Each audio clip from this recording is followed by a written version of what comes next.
Is in the final stages of harmonizing the Protection of Sovereignty Bill. The government Chief Whip Hamson Obua says Cabinet will meet on Monday to conclude the harmonization process ahead of the bill's second and third reading in Parliament on Tuesday. Obua defended the bill as a well-intentioned bill, saying the interests of Ugandans are its core and the public should not be alarmed.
We'll be getting back to that story later. Now, as Uganda prepares for a new government to be sworn in on May 12, 2026, pressing policy questions remain unresolved. Alternative proposals tabled by the opposition over the years have largely been ignored. Opposition politicians attribute this to Uganda's winner-takes-it-all political culture, where dissecting ideas are treated as hostility rather than dialogue. The ruling National Resistance Movement defends its approach, arguing it is reacting to what it calls opposition hostility and a refusal to acknowledge NRM's achievements.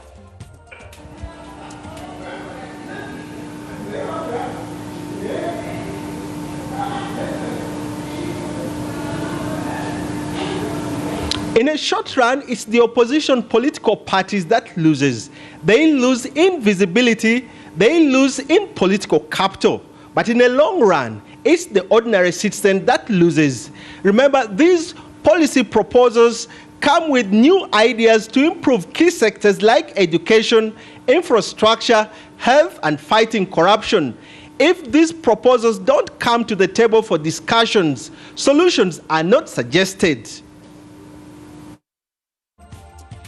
Political scholar Dr. Gerald Werhe warns that the ongoing divisionism among political parties in Uganda may persist unless they begin to recognize and appreciate one another's contributions to the nation's development. He emphasizes the need for a collaborative approach to overcome entrenched rivalries and foster genuine progress. Without this acknowledgement, Dr. Werhe believes that constructive political dialogue will remain elusive.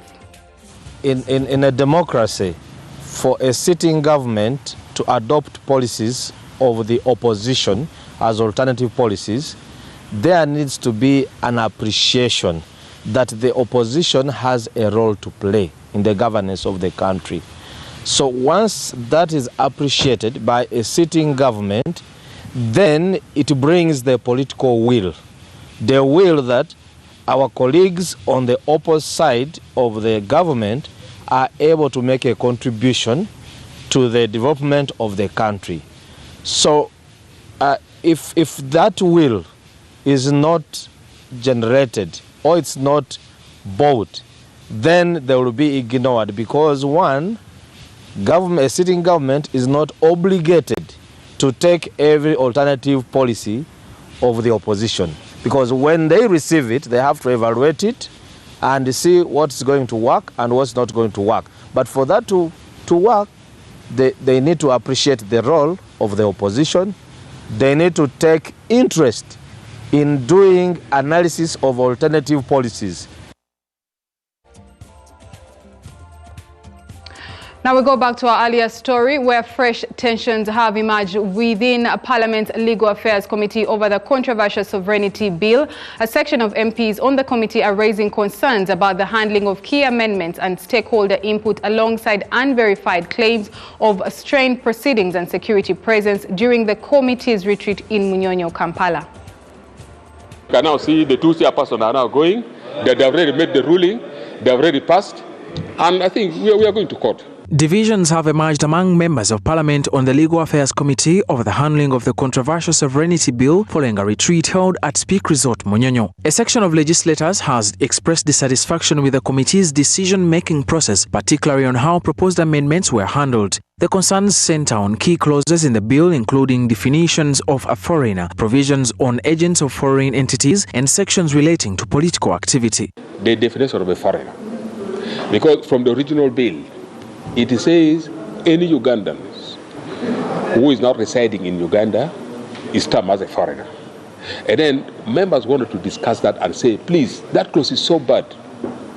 You cannot leave Uganda today and tomorrow you cross to Kenya and you are called a foreigner. A non-Ugandans may be determined by the minister. The minister has a right through the statutory authority to declare you a non-Ugandan. Members want to deliberate on that, but the chairpersons, the two chairpersons, are not giving members time to deliberate on that issue. That's why I'm saying it looks as if the report was really written from somewhere.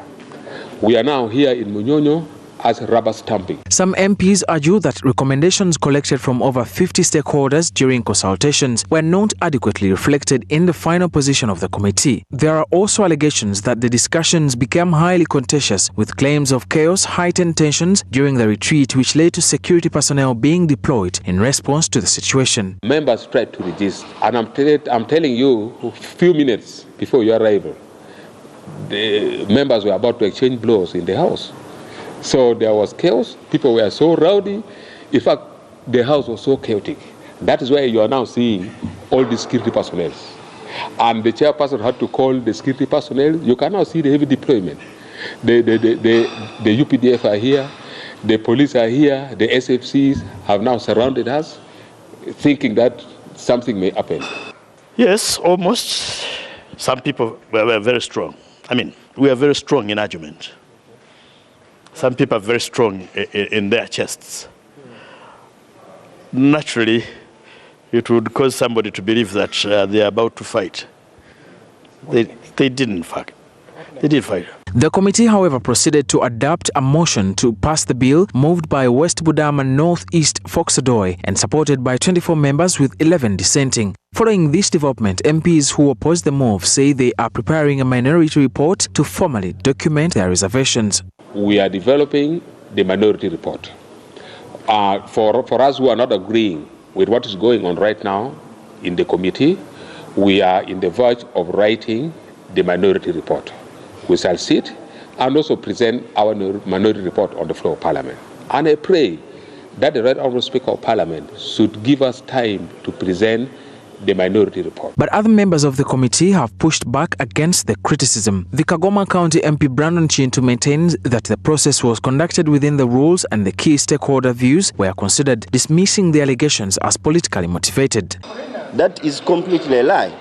We listened to all the stakeholders' ideas and also considered the communication from the president. So it's just a lot of politics that are roots around, because these are laws that are made. When we make law for the whole country, for all of us. It's not selective. So these are political lies, and I want to assure Ugandans that the echoes and the sounds that were spent for 2 weeks during listening has been considered. The bill is now expected to be tabled before Parliament, where the differing positions from the committee stage are likely to shape debate on the floor.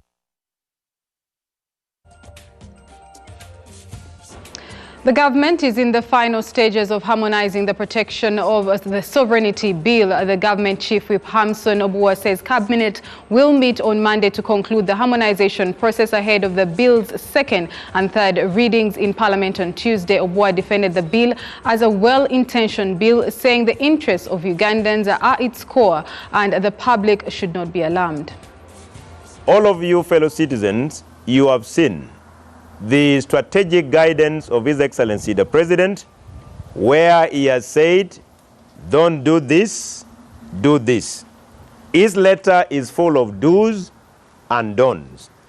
As government, aided by our two senior legal minds, the Attorney General and the Minister of State for Internal Affairs, We have embarked on a process of harmonizing the bill as guided by the President, but also in consultation with Cabinet, while taking into consideration the wider public outcry within and without Uganda. I am optimistic that all said and done, either this week, coming, or the other week, the country shall receive the harmonized bill on protection of sovereignty of Uganda. Now, this bill is majorly about putting a full stop to external influence on matters of governance, on matters of politics of the state called Uganda. Now, still discussing the protection of the sovereignty bill, we speak to the FDC Vice Chairperson, Northern Uganda, Hassan Kaps Fungaru. Thank you very much for joining us this evening. Now, with external financing set to be blocked and stakeholder views ignored, what is your party's plan B to stay operational and fund basic activities like mobilization and civic education? Yeah, thank you very much, my dear sister and brothers and sisters outside there. The FDC is a party founded on the interests of the people of Uganda, not just members of the party, FDC alone. Sovereignty is the ultimate power of the people to make decisions. You can see that the NRM government is just pretending here in this thing of protection of sovereignty of people through such a bill. Look at the voices of the people which are being ignored. You called for public hearings, and the people came in the form of numbers of groups or individuals to the total of around exactly 53. Out of 53, only 2 were in favor of the bill. 51 were against. So whose views are going to be used in this case? When you are writing a report which says the bill should pass and it should become a law, it means you have worked against the sovereignty of the people. It is actually the NRM government itself which is the enemy of the sovereignty of Ugandans. So for us as FDC, we thank members of the opposition who have stood firm on the committees combined together, the Committee of Defense and Internal Affairs and the Committee of Legal and Parliamentary Affairs. The 11 should write the minority report to document the facts, bring to the floor, and I would like to urge every one of the 51 groups of people who said no to keep their views in writing properly, because history is being written here.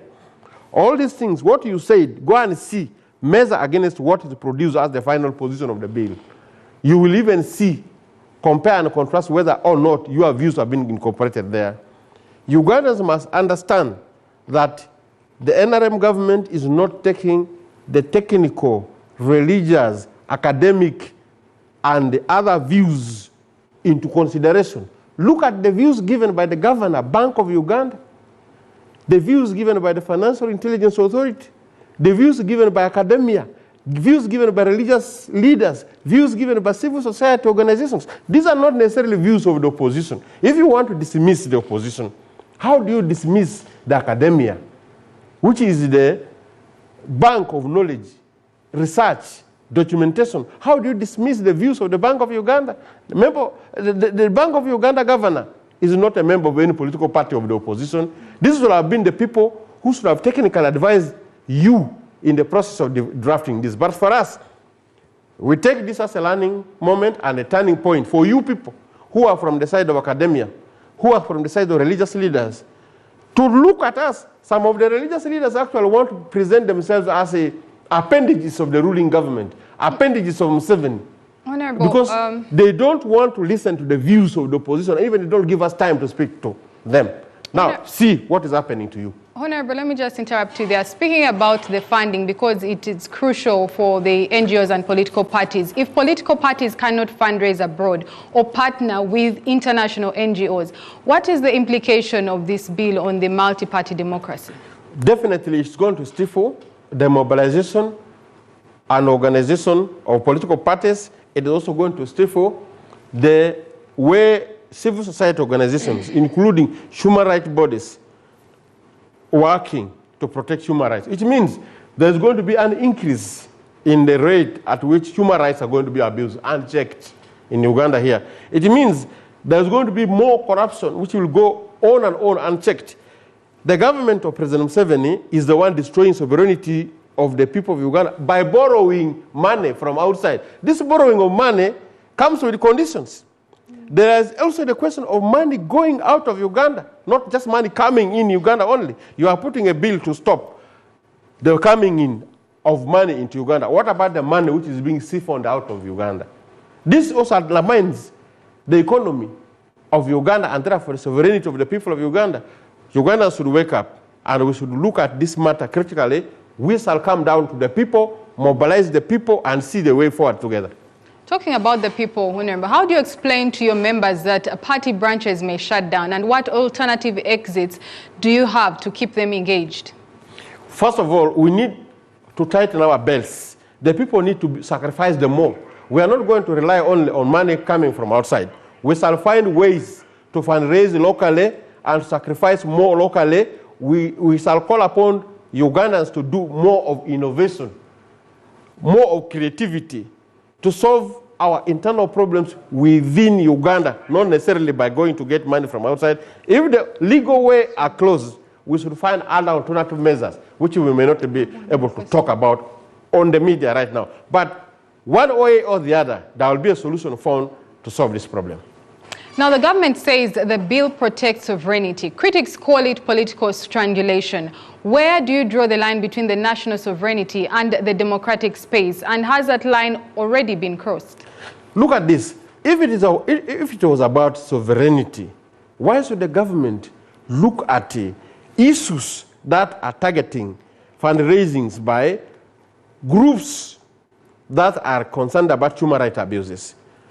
Dissenting voices alone. Why? Why are they looking at this alone? Why don't they look at also those who are siphoning money out of the coffers of Uganda? There are companies, there are individuals that are working with the government of Uganda. There are ministers, there are permanent secretaries, the civil servants who are undermining Uganda's economy by taking out the monies of Uganda to buy buildings outside Uganda. The economy of Uganda has actually slipped off from the hands of the Ugandans into the hands of foreigners. Why do you talk about people like Pineti? Remember this hospital here, this hospital of Luboa here. Is Pineti a Ugandan? Why do you give money to such people and you don't see progress and you don't expect Ugandans to criticize such things? So this pretext of saying we are making a sovereignty bill to protect the sovereignty of Uganda is false, and it has been exposed. There is no more hiding for NRM, no more hiding for President Museveni. The more you do such things, Ugandans will get to know the more that you're just deceiving people. Thank you very much, Honorable, for joining us, and we'll continue to follow this story till the end. Now, moving away from that, following the recent crackdown on illegal immigrants in Uganda, opposition politicians have blamed the escalating problem on weak immigration enforcement, corruption, and failures within government systems. They argue that widespread corruption in government institutions, coupled with poor monitoring mechanisms, has enabled many foreigners to enter and remain in the country illegally, with some allegedly using the same networks to bring others in. Last week, the government commenced deportation of 169 illegal migrants arrested during the intelligence-led operation by the Ministry of Internal Affairs. Now, government critics say the growing number of illegal immigrants points to weak enforcement and what they described as an open-door policy that allows foreigners into the country without thorough scrutiny.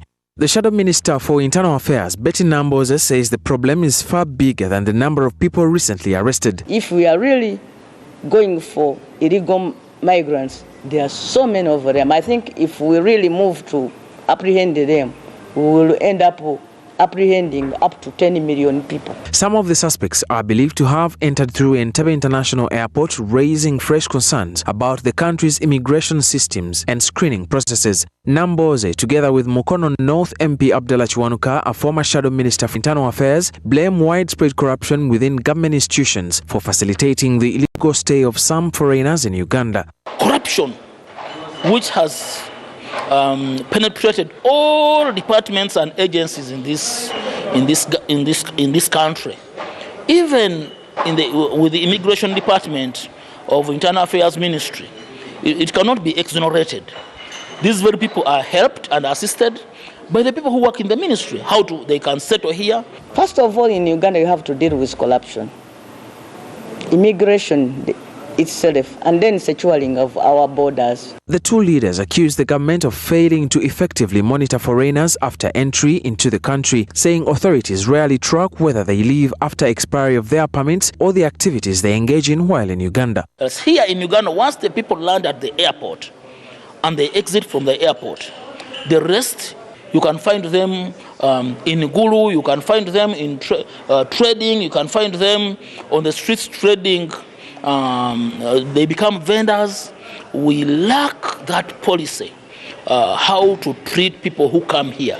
The same way our systems cannot trace Ugandans who are outside the country is the same way our system cannot trace foreigners who enter here.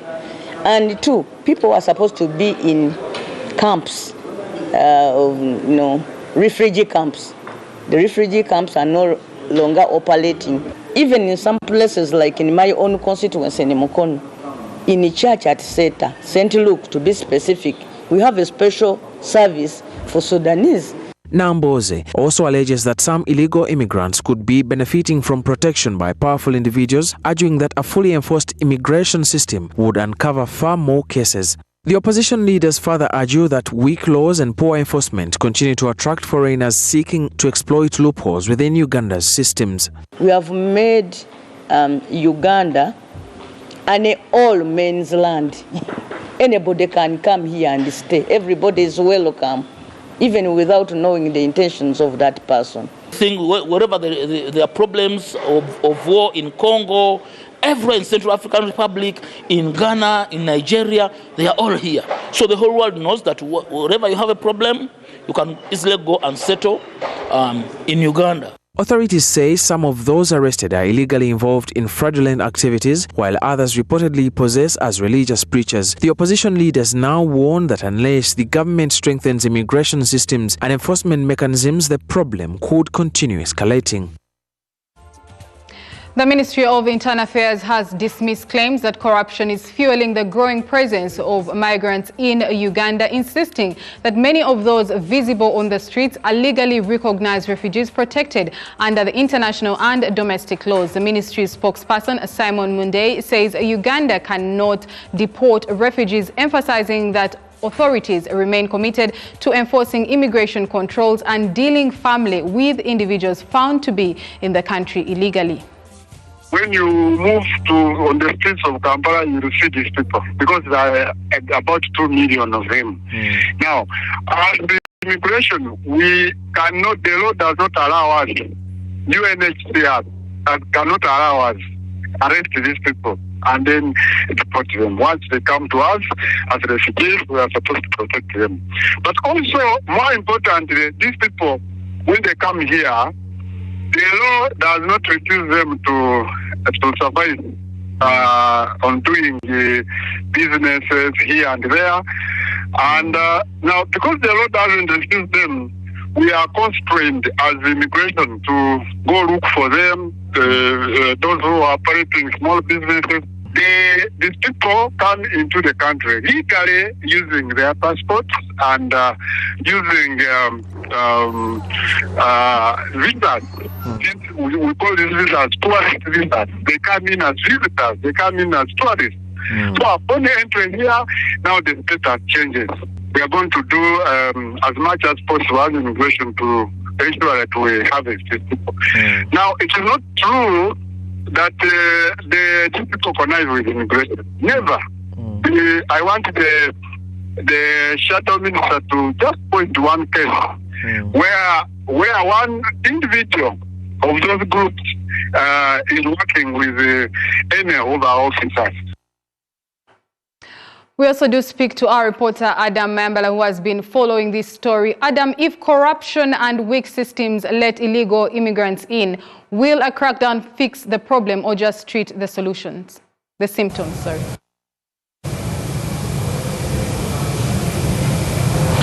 I think it rather treats symptoms. Government needs to strengthen its migration policies and also put them into practice.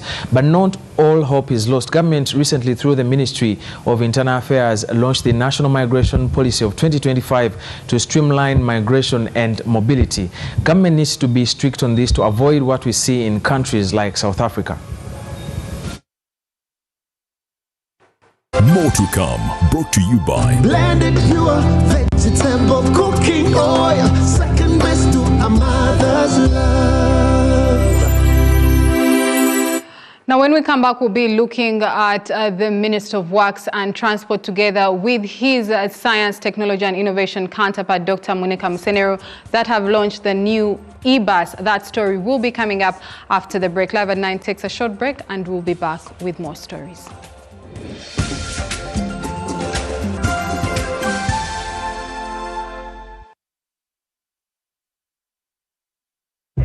When you don't use Momo, you get unwanted surprises.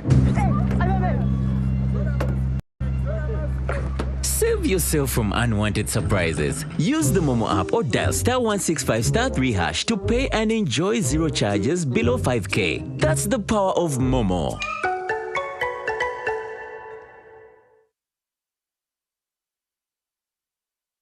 For 60 years, Uganda Warigi has been part of our biggest moments. From the manyatas to the evening bars of Chireka Banda, being Ugandan is finding angles anywhere. We buy this, sip that, kasavu kanyama. We chapa kazi by day and kuna dance through the night. That's the spirit of being UG. Is that a UG?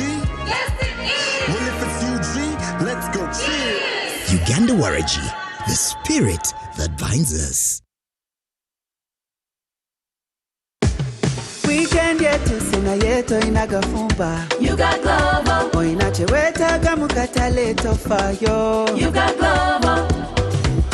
If you're having a celebration, you got Glovo. You can order what you want. You can get what you need. You got Glovo. You got it all. You got Glovo. Download the app. Order with Glovo. Track it minute by minute until you receive it in minutes. It's back, bigger, and with more business opportunities. It's the Pearl of Africa Tourism Expo, Poate 2026, Uganda's flagship tourism event. Poate 2026 will take place from the 21st to the 23rd of May 2026 at the Speak Resort Convention Center, Munyonyo, under the theme Wanderlust. It's your time to thrive. Yes, it's your time to tap into Uganda's renewed optimism and tourism growth. Tourism stakeholders, travel trade partners, and tourism enthusiasts will be part of the Poate 2026. Come and network with like-minded people and unlock new business opportunities. To participate, register at www.poate.co.ug. Poate 2026 is brought to you by Uganda Tourism Board and partners.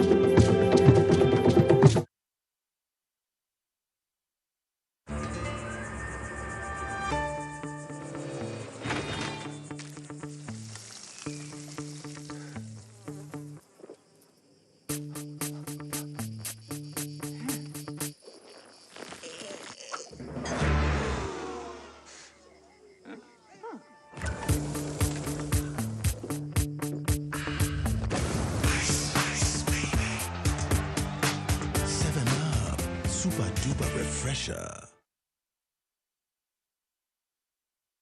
Kampala, the night run is back. 8th May. Let's up and head to Circuit Lounge Kololo for the Tusker Light Neon Run, Uganda's only after-dark race. Neon lights, great music, cold Tusker Light, and a city that runs together after dark. 5 kilometers or 10 kilometers, you choose. One night, pure energy. Ignite the light, be there. Tusker Light Neon Run, 8th May 2026, Circuit Lounge, Kololo.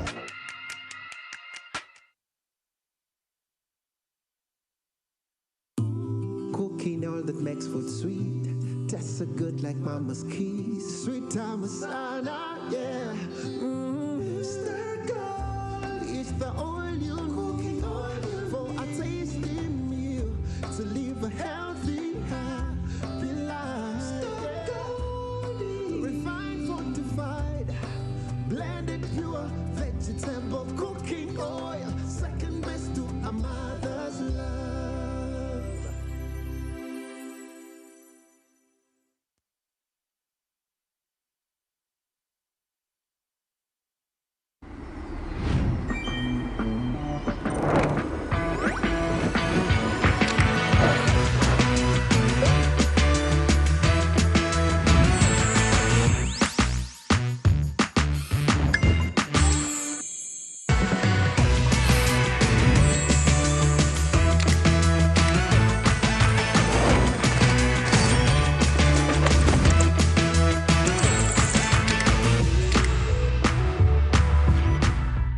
50 series. Perfect snap, any zoom. Enjoy 9 GB free MTN data valid for 3 months. Available in any Techno or MTN outlet near you. MTN is regulated by the Uganda Communications Commission.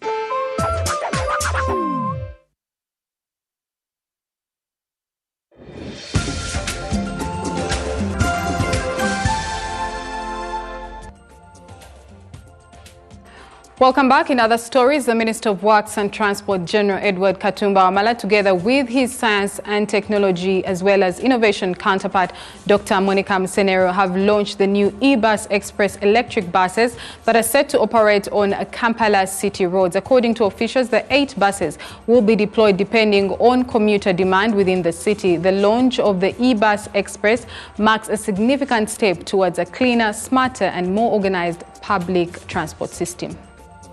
At a time when fuel prices are on the rise across different fuel stations in the country due to the ongoing conflict in the Middle East, the government of Uganda has unveiled a new intervention aimed at easing transport costs for passengers, as the Minister of Science, Technology and Innovation, Dr. Monica Msenero, explains. To alleviate this crisis, we hastened so that we introduce these electric buses.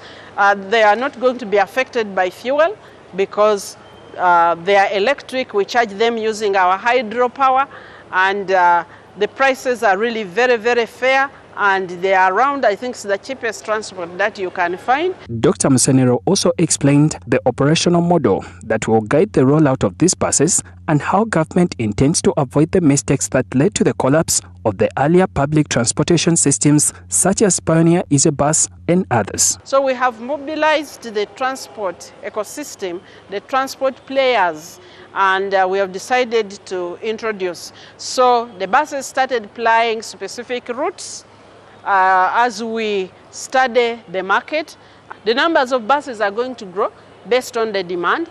They are going to come up as we see the clients adapting to it, and also we are getting the feedback from the customers so that we optimize to give you the best service. The Minister of Works and Transport, General Edward Katumba Wamala, says that the project is intended to shield the city residents from high costs of transportation amidst the rising fuel prices, while also reducing traffic congestion and pollution. The fare for this is just 2,000 shillings. You can ride from City Square all the way to Wandegea, go through to Ntinda. So long as you don't get off the bus, you're still on your 2,000. When you get off the bus, then you have to pay another 2,000. But if you stay on the bus, you can go around and do a circuit. Go to Ntinda, come back through Nakawa, come back to City Square at 2,000. This means of transport is going to shield us from this global oil, which is rushing. Like, I think by this morning, the barrel was $112 per barrel, which was about 80 a few months ago. What do we know? Maybe tomorrow it will become $200 per barrel. So we need to find ways of reducing our expenditure, and this is one way of where we are going to be able to control our fuels, but also the issue of pollution. The Minister of Energy and Mineral Development has assured the public that there will be enough electricity to charge and operate these buses, while the Minister of Kampala and KCCA have expressed readiness to support the project. Studies estimate that congestion alone costs Uganda over $800 million annually in lost time, fuel waste and reduced economic output, with commuters losing up to 1.5 hours daily stuck in the gridlock. However, experts from the Science, Technology and Innovation Secretariat say that this is one of the interventions aimed at powering the economy to a $500 billion economy by 2040. And STI is driving the boat on that. Made in Uganda is sitting in the same car and saying, look, we have a bunch of these products that we think are great and we're going to help them grow. The Kayola electric buses are manufactured by the government-owned Kira Motors Corporation in Jinja as the country moves to expand the company's capacity to mass-produce electric vehicles locally. The National Science Week climaxed with major celebrations held at Kololo Independence Grounds. some of us just look. We now speak to our reporter Hakim Wampamba, who has been covering the Science Week. Hakim, will the e-bus express really ease Kampala's traffic and pollution, or is this just another pilot show? It is still too early to tell. Why? Because there is a huge number of matatus and border borders on Kampala roads and in the capital city, Kampala. So that actually makes it a little hard for us to discount the fact that congestion is still going to be there. And also considering that there are no designated bus lanes on Kampala roads, perhaps this can be an inroad to that particular conversation. But as to pollution, that also spans within the confines of having many EVs to commendably reduce the number of white or reduce the number of greenhouse gases that are emitted by the motors or by the cars as well as border borders on the Kampala roads. Thank you, Hakim. Away from that, as the holiday season rolls in, homes are filled with laughter, celebration, and for many children, plates full of unhealthy choices. But behind the joy, health experts are raising concern over what they are calling a silent nutrition crisis unfolding right in our homes. This week for NBS on Health, our health reporter Henry Mugenyi puts focus on nutrition for children and the holidays. For many families, holidays mean a break for routine, but for children, it can also mean a break from balanced nutrition replaced by sugary drinks, processed snacks, and meals lacking essential nutrients. But holidays is a good time for us to correct the school diets, which may be lacking in fruits and vegetables, which may not be well balanced. It's a time for us now to maximize balanced diet while they're with us, not being excited in terms of, oh, now it's a time to spoil, my child has been eating portion beans, let's have the chips every day until they go back to school. That has implications. Snacks all the time. All those are unhealthy foods because they have a lot of sugar, a lot of salt, oils, fats, and those are not good for someone's health. Health specialists say hospital visits linked to poor nutrition often rise during and shortly after holidays, driven by both overfeeding and underfeeding, including bone pains, joint diseases, more allergies, sleep problems. They all come from overweight. Then the underfeeding gives them things like anemia, low blood. According to pediatricians, one of the biggest misconceptions among parents is equating a full stomach with poor nutrition. You can see extra fats and, especially around the belly. The child, if it's too much, then you're not doing good. You're giving too much more than the child needs. You need to change to more natural foods and also to exercise. Simple meals, we're talking about, greens. Simple greens like dodo, spinach, nakati, buga. There are those greens that children not usually like, but they're quite healthy. I usually advise parents that at least half of the plate, let it be vegetables. Experts warn that both extremes of overnutrition and undernutrition can have long-term consequences, especially for children under 5 and adolescents. Are the ones who are below 5 years. Those ones tend to suffer a lot from undernutrition. But depending on where they are, they can also have overnutrition. You're giving them soda, ice cream, all the time. They'll also suffer overnutrition. Then the girls, adolescent girls who have started menstruation, they tend to lose blood. They lose blood every month. So we need to pay attention to what they are eating. Beyond diet, inactivity during holiday is another growing concern. So what can families do, especially with limited resources? But at least even if it's the poorest of poor, you can get dodo, put posho, put beans. That is a balanced diet.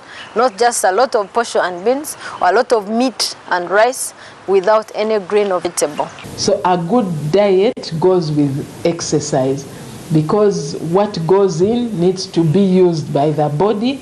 If it's not used, then they'll put on extra weight and be unhealthy.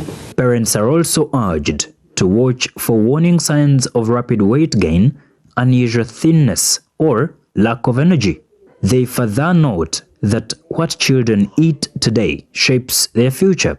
A poor nutritional start doesn't just affect childhood, it can impact health well into adulthood.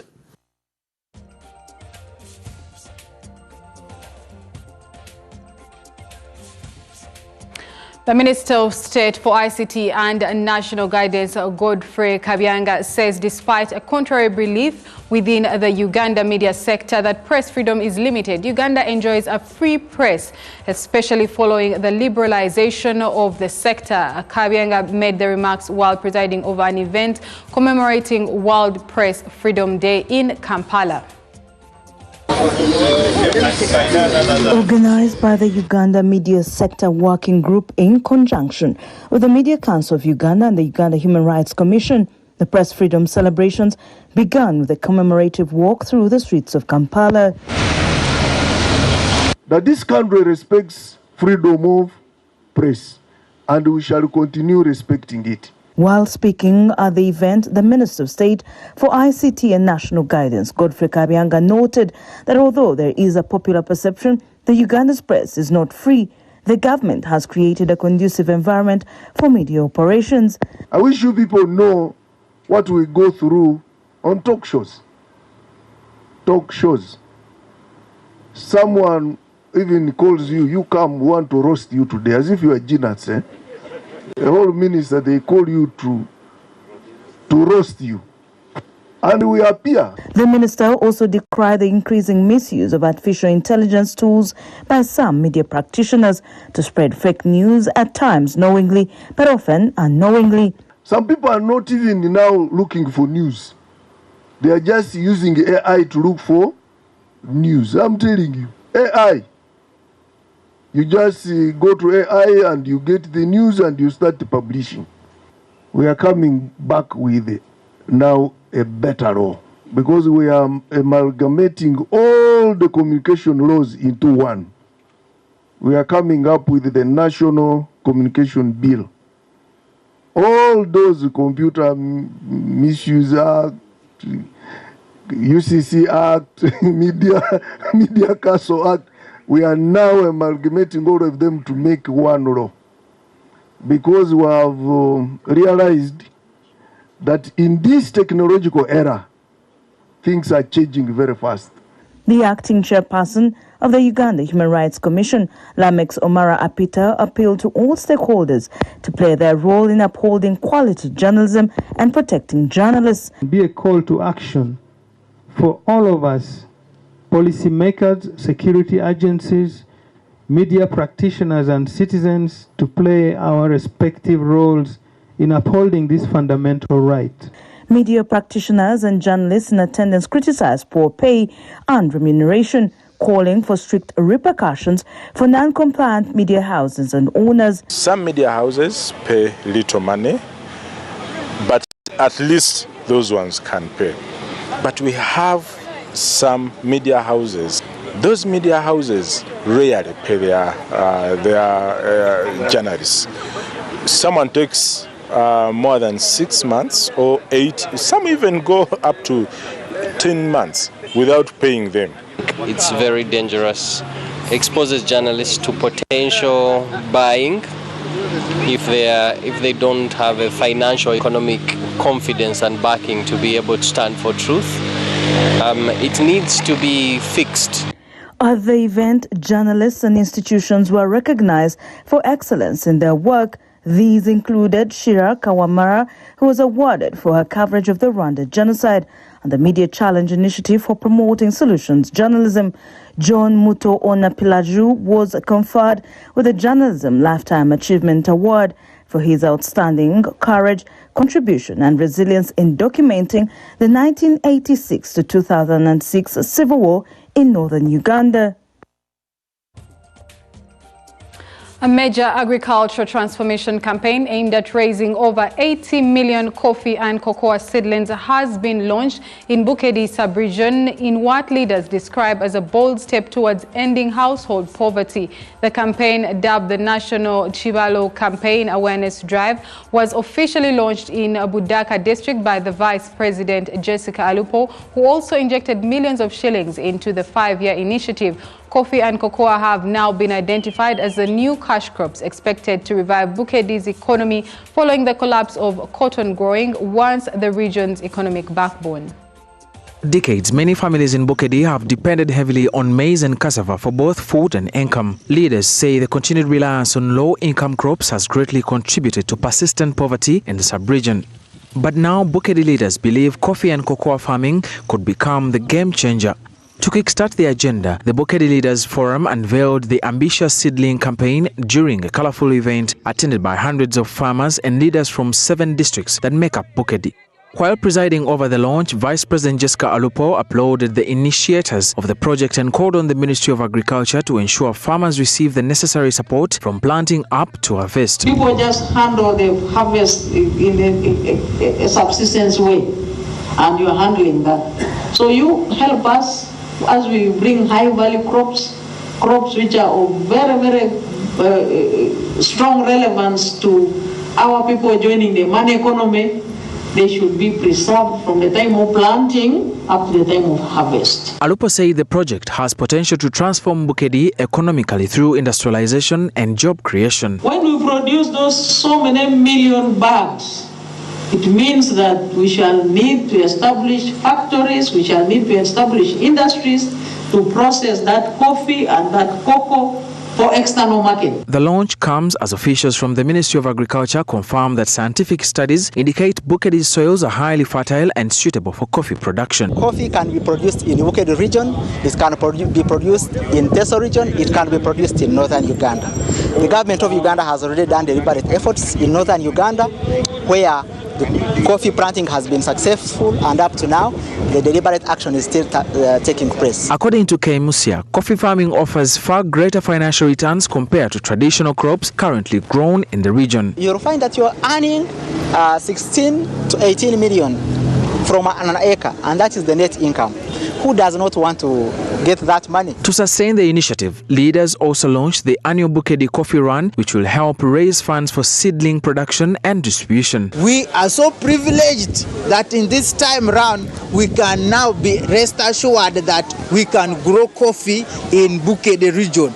And that means we are going to go to the money economy to be part of the largest exporting product in the country. Currently, coffee contributes nearly 20% of Uganda's export earnings. Leaders in Bukedi now believe that with full support and farmer participation, the region could become Uganda's next agriculture success story.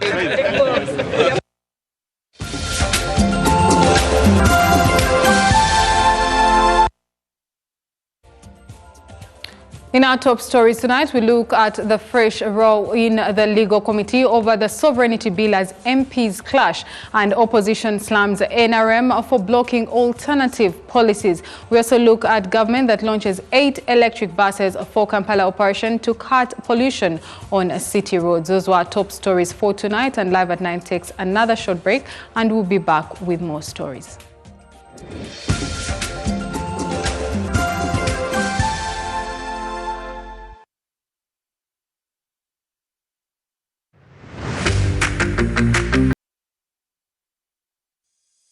Before the headlines, there's the quiet work of confidence. The faces you trust are styled by the hands we trust.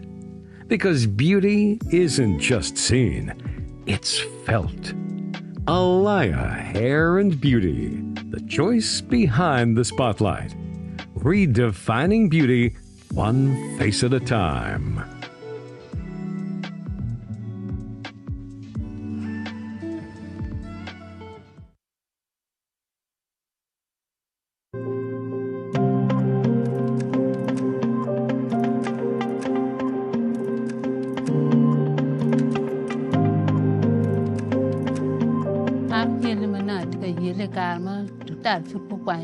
Quando tema a wa mar fare ngene ka willa betar kede kia ti bere burjo betar burjo betar ke la tien gang pan bet yara no ti yari on an ti kera dong talo kwanya ni yim an ma kwan ni abet tu ku kwan par tien mo ken ma dong gang kan Apoyo Total Energies mimi wa scholarship mi kwan no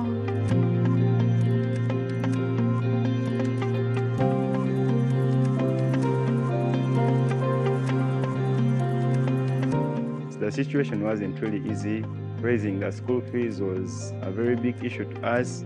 My mom was struggling a lot to raise the money to push me in school, but Total came in and I happened to be one of the beneficiaries of this opportunity. It really changed my life and things were really easy for me. Education was easy. They took me to the best school, that was King's College Budo, and I managed to raise the best points, and that was 20 points in the PCM class. It was a great opportunity to me that I've been able to reach university. Thank you, Total.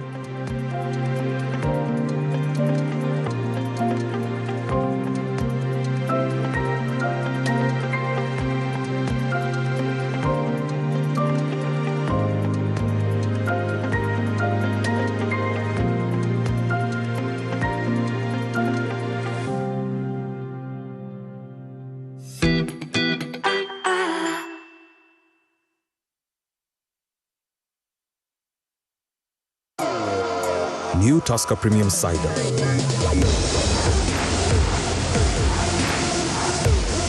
Crisp, delicious apples crushed and blended to create a unique taste explosion. In the heart of comfort and class, where every arrival feels like a welcome home. Experience spaces designed for rest, where elegance meets relaxation in every detail. Stay energized, stay inspired with wellness tailored to your lifestyle. For business that matters, find spaces built for productivity, connection, and success. Indulge in flavors that bring people together, from casual moments to refined dining. Celebrate life's milestone in spaces designed to make every moment unforgettable. Sorova Putiko Hotel, where business meets comfort and every stay becomes an experience. Looking for a vacation of a lifetime? Cross the equator and discover Pineapple Bay Resort. Enjoy exceptional life's luxuries. Spend quality time with family, friends, or even that special someone. Get in touch with nature with our range of outdoor activities. The calming tranquility of water, breathtaking views, moving memories around campfires. It's all here. Plus, a club experience like no other at Pineapple Bay Clubhouse. It's a whole vibe. You can hire any of our 3 VIP cruise boats for groups of 10, 14, or 25 people. Or you can cruise out with swag on a luxury yacht for 12 people. Our premium boats are all safety compliant. Make your next vacay an all-round experience at Pineapple Bay, located on Bulago Island, right in the midst of Lake Victoria. Talk to us today.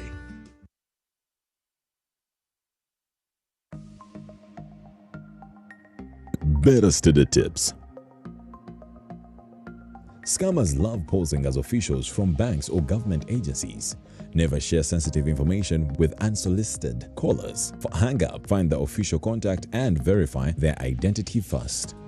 In partnership with Uganda Communications Commission and NBS.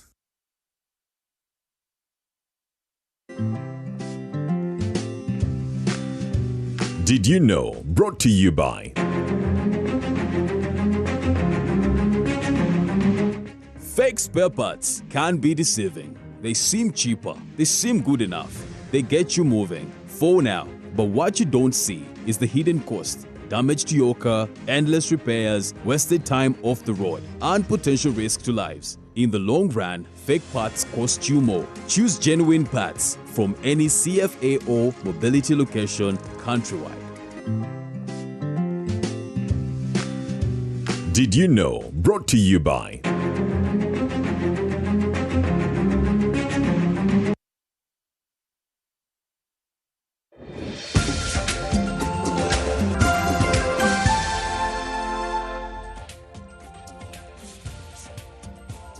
Well, it is the Labour Month and we're still talking matters of workers, where Uganda continues to grapple with growing concerns over the safety of its migrant workers, especially in the Middle East, where reports of abuse and exploitation persist.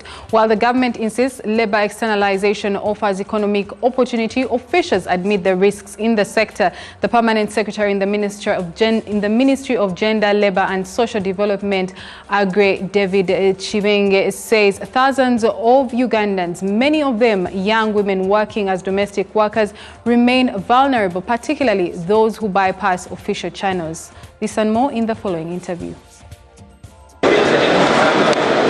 We've had challenges as a country with our labor that we export to the Middle East, and we saw negotiations going on. We had some assurance from government about something being done. Any progress on that so far, and how do we manage it going forward? Because we continue to see many of the Ugandans going to work in the Middle East, but the videos and stories that come out are not good. I think labor externalization is a double-edged sword. On the one hand, it can be harnessed into something good by accessing employment opportunities out there. Maybe employment which might also require even higher skills, or where our people can be skilled better as a result to introduction into new work environments. The technology used out there, the discipline used out there, the income generated out there can all be brought back to the benefit of our country. So to that extent, it would serve a very good purpose. Of course, that also goes with the fact that people vote with their feet. A human being will want to go where he or she feels there will be opportunities. Even when you educate them that you can still achieve more and better here, there are still those people who will insist that they want to go out. And you'll not stop them.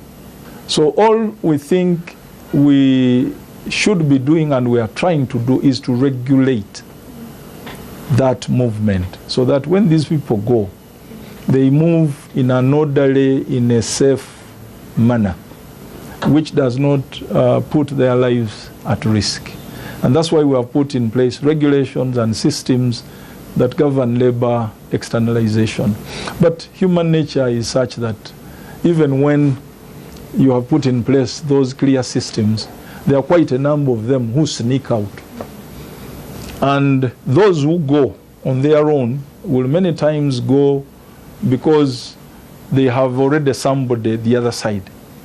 So they'll go as if they are going to visit a relative, and the moment they get there, and they go on or using temporary visas for visitors.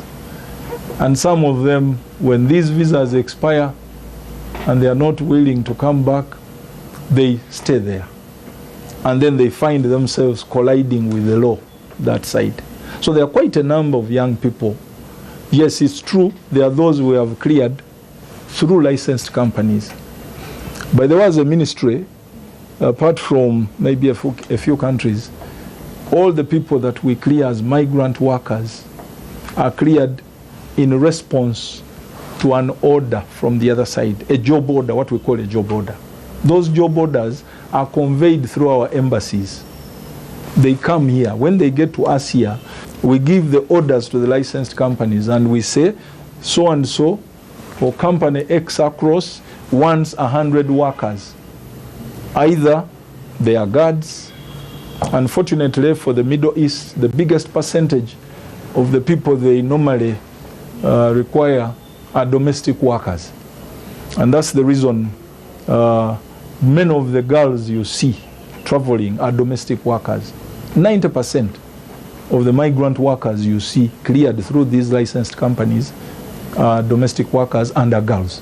But of course, if labor externalization is to be harnessed properly to the advantage of our people, And that's why we've been having these big meetings and signing bilateral labor agreements, because we are adding in the element of skilled labor, so that we have also skilled people going. Skilled people are unlikely to be abused as the domestic workers. So the risk is even higher with the unskilled people, or with the people who are working in people's homes, the ones we call domestic workers. Those are very vulnerable and subject to a lot of abuse. Those are the cases you hear. Passports were withdrawn from them. The employer is supposed to provide them tickets to return after 2 years, because normally they sign 2-year contracts. But at the end of the 2 years, some of the employers do not want these people to leave. So they hold them, and in frustration, some of them are forced to do things that ultimately put their lives at risk. In the case of Saudi Arabia, where we have the biggest number of our young people, we have even put there a labor attaché who is at our embassy in Saudi Arabia, with a view that he's able to intervene quickly if there are any issues that these young people are facing. But what is the biggest challenge we are facing as far as our people out there are concerned? That when you hear these complaints, and even when you intervene, the first thing we do was we need to get the particulars of the person who is in distress, so that we go to our system. We have an external employment management information system. We call it EMIS. Within that EMIS, you have records of everybody that has been cleared, the company that has cleared that person or conveyed that person across, the company that has received that person the other side. So in terms of accountability, it becomes very easy for you to trace a person, to get to the responsible people and call them to order. Should somebody have a problem the other side, very sick, can no longer work, death, God forbid, and there have been a number of such cases, then the other company across which received this person is obliged to provide an air ticket to repatriate the remains of that worker up to this end. When they fail, that is where now we call to order the parties that are involved in this, and that is the local company here and the local company the other side. The other side, we can only do it through our embassy. Now, the challenge we have is if a migrant worker signed a contract for 2 years, and before the 2 years end, jumps out of the contract, and many, by the way, do that, those ones now become a challenge and a risk, because you can no longer hold the other employer accountable. The final group, which is also giving us problems, and these are the cases you are hearing of Ugandans in Cuba, Cambodia, Myanmar. These are people who have gone outside the normal process that has been put in place. Thank you very much, please, for joining us and making time for us. Now, the Uganda Institute of Information and Communication Technology is urging educators to adopt emerging technologies in teaching. The institution says this shift is aimed at empowering students with self-learning skills, improving practical understanding, and strengthening digital literacy to better prepare learners for a fast-evolving technology-driven education and job environment. While speaking at a career experience exhibition held at King's College, Bordeaux, the deputy head of students at UICT, Moses Mugenyi, revealed the launch of the Edumented and Virtual Reality AVR initiative. The technology helps them to continuously learn a concept and they conceptualize it. You know, it's a very, very convenient technology. Okay, a learner can learn at any time, any day. You know, practice over and over and over, within an environment that is safe for them, you know, to practice. I'll give an example. For example, the young learners who are doing chemistry, you know, you are given liberty to test the chemicals. The chemicals are not going to burn you. So you get that opportunity to practice over and over and over. Learners that are doing biology, you get it. You can do an open heart, explanation using the augmented and virtual reality. So it's a very, very important tool. A VR system, which resembles a pair of high-tech glasses, uses audio cues and visual projections to guide users through tasks quickly and efficiently. The technology is designed to help students visualize complex concepts, making learning more practical and reducing reliance on constant teacher guidance. This technology is beyond Kampala. Actually, the technology is designed for hard-to-reach areas, can practice over and over. Actually, that is the major target. Because, like you can see, schools in Kampala can have access to some equipments. Schools in Kampala can have access to computers. It's really going to take me far in this world, like studying AI and all that stuff, because there's no future generation without knowing how to work with ITs and stuff. So we thank the school and we thank the head teacher for the provision of this program. This virtual reality has opened up many things from education. You can understand from virtual reality. It is helping education in many ways. The innovation allows students to achieve practical learning outcomes independently, promoting a more self-driven approach to education. Officials say it could significantly benefit learners in rural areas who often face limited access to quality educational resources. We have discovered careers that we did not know existed, and we have been able to make new connections, collect new contacts, and one graduate already benefiting from UICT's technology-driven approach is Conrad Agumeriza, who has developed a software company that manages digital student records.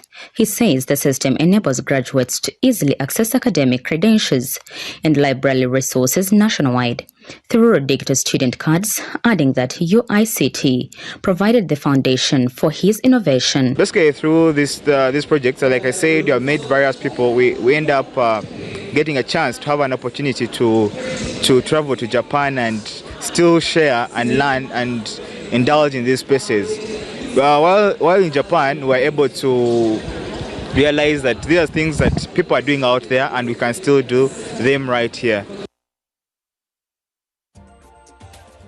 Uganda's Indian community gathered for a vibrant Jugarat celebration as families from the Indian Association honored their shared heritage and passed cultural traditions to younger generations. The event mixed music, food and storytelling with reflection, paying tribute to Mahatma Gandhi's legacy and the late philanthropist Rajiv Rupalaria. The event ended with an award to his father, Sudhir Rupalaria, recognizing a legacy that still shapes lives. The Gujarati community, originally from Western India, is known for its rich traditions, language, and vibrant cultural practices. Uganda's Indian community came together for a spirited Gujarati celebration that was much about the past, present, and the future. It stood as a powerful statement of unity among members of the Indian Association, reinforcing bonds that stretch across generations and continents. For legacy, the teachings and sacrifices of forebears, most notably Mahatma Gandhi. From the teachings of Mahatma Gandhi to the entrepreneurial spirit seen across the continents, Gujarat has always stood as a symbol of progress, culture, and values. We Gujaratis are known for our hard work, business, and strong family values. The aim of this is that to organize this festival is that to unite the entire community of the Gujaratis together and bring them without caste, creed or community and bring under one umbrella and celebrate it in a big way. The community paused to honor the memory of Rajiv Rupalaria. Philanthropic spirit and commitment to helping the underprivileged left a lasting mark. 1 year after his passing, his legacy continues to inspire acts of generosity and compassion. Day that reminds us not only of the formation of our beloved state, but also of our strength and unity of the Gujarati people across the world. We are all 28 Gujarati community and everybody, we are telling him to thank you very much to supporting us. And this is the first time North Gujarat Association celebrating Gujarat Divas and really everyone is doing very support. The Business Pulse. In business tonight, for decades, developers in Western Uganda faced a logistical nightmare transporting fragile building materials over 250 kilometers from Kampala. The long journey often resulted in significant breakage, losses, inflated transport costs, and delayed projects. Today, however, Ankole Clays Limited, situated in Barra City, is fundamentally transforming the regional construction landscape by bringing high-quality manufacturing to the doorstep of the West. Inside this iron workshop stands a clay production unit with an 8,000 unit capacity, a vital resource that is transforming the lives of those in the construction industry. We are very, very pleased in Go. Right now, we have a cost about 70, but toward the end of the year, we have over 100 something workers. Abakozi turabashafura 45 million per month. The primary thinking okuwatandika noteekateeka konkai trust ngwimende mezani ziri kuja kuhinduka. By producing premium-backed clay materials locally, the factory has eliminated the risks associated with long-distance hauling. The primary goal was to bridge the gap between demand and proximity, saving nearly 15% in potential transit damages. People have been going up to Kampala looking for products for construction, looking for clay products. But now, products are here.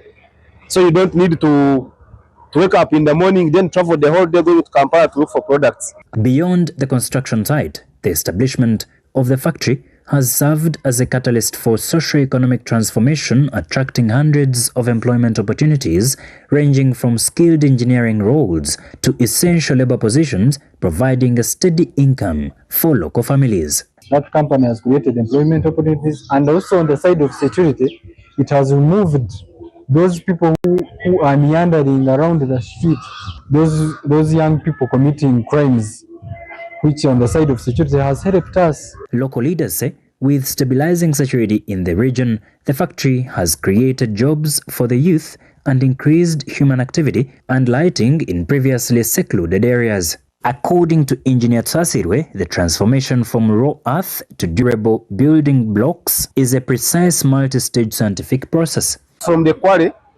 where we do mining of clay, and then after mining, we keep our clay for at least 3 months. Then in those 3 months, you're just looking for maturing time or aging. You're just keeping clay to mature, such that the organic components in the clay decompose and also form what? Form clay.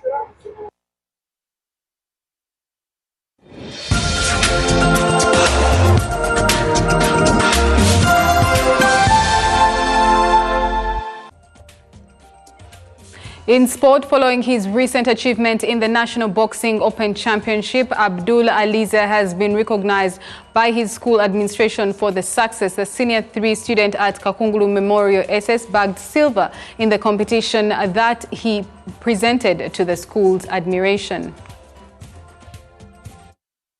Despite continued mysterious suspension of boxing in schools, many young boxers have continued to chase their sporting dreams in combination with education. There has been growth in numbers of student boxers taking part in the Uganda Boxing Federation competitions. Abdul Aliza is a Senior 3 student at Kakungulu Memorial SS in Chibuli. He recently won silver in the National Boxing Open Championship. Despite his commitment to succeed both sportingly and academically, Abdul is still challenged with school fees, something derailing his run for academic success. They support me on my school fees because school fees disturbs me a lot. Because this time I never did even the exams. With the continued success, there is hope for Abdul after his school's games teacher Waswa Hassan promised to channel the boxers' fees challenges to the school administration for possible help. I'll sit down with our administration, sports administration and the board of governors to see how we can help him as far as giving him bursaries is concerned. My message to him is to work hard, keep on training, keep on ground and see that he gets more gifts besides being in second position to be in first position. With most athletes in the previous generation being illiterate or semi-illiterate, Aliza's career line is a source of motivation to fellow students and the community. Since I'm a class above him, I help him with the books. We feel so glad about that because we work also hard for that. With silver, Abdul progressed to the Champions League and has set his targets even higher, with dreams of representing Uganda at the national level and winning more medals in the future. The 2026 Boxing Champions League is set to start on May 9th at Club Obligato with 27 bouts on the card. Kemis Ibrahim and Shafiq Nasasira headline the season opening fight night as the main fighters in their second national trial bout. Despite having the lightweight title from last season, Police's Nasasira was dominated by Kemis in the first half. Despite having the lightweight title from the last season, Police's Nasasira was dominated by Kemis in the first trial last month. Still in sport, the 2026 Father Grimes National Schools Chess Championship is underway at Ntare School in Mbara. This is one of the first tournaments organized by the Uganda Chess Federation under the new leadership of Andrew Bachiza, the new president who assumed office in 2025 after taking over from Emmanuel Mwaka, is optimistic about the future of chess sport following a steady start of his leadership. He is focusing on strengthening grassroots structures and unifying the chess fraternity. Despite the early challenges during the transition, Uganda Chess Federation President Andrew Bachiza says that his administration prioritized the peaceful handover process, setting the foundation for stability within the federation. First month has been fairly well. I expected it to be better, but now it is getting much better. I started with the situation where we had to make sure that the former executive hands over properly, but so far we have reconciled all that. So we see now focusing on chess and take chess to a better level. In months, his leadership has already registered notable achievements, including the successful organization of national tournaments that have helped select Uganda's team for upcoming international competitions. We started by the National Youth Chess Champion, which we got one of the best turnout ever in Uganda. We had more than 300 youth who participated. We also ran a tournament for selection of the Ugandan team, which would represent Uganda at Olympiad. The Federation is now gearing up for one of its biggest events, the 2026 Father Grimes National Schools Chess Championship, which is going to take place from May 2nd to May 6th at Ntare School in Mbarara. Originally, chess was more concentrated in the central, but now we are decentralizing, and we have started by going to Ntare. This is also both in the line of alignment with the new Sports Act, which tries to push chess to the regions or to the grassroots. Bachiza believes such initiatives will play a key role in nurturing young talent and positioning Uganda competitively on the international chess stage.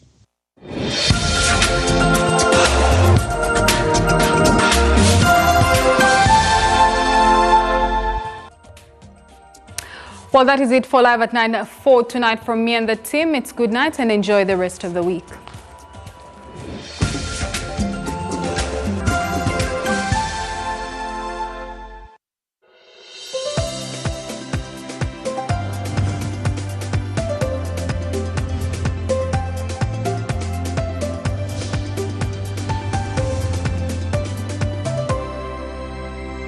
NBS. Always. Gärtner. Mr. Gärtner, Christina Maya from the Criminal Police. Your daughter caused a car accident earlier today.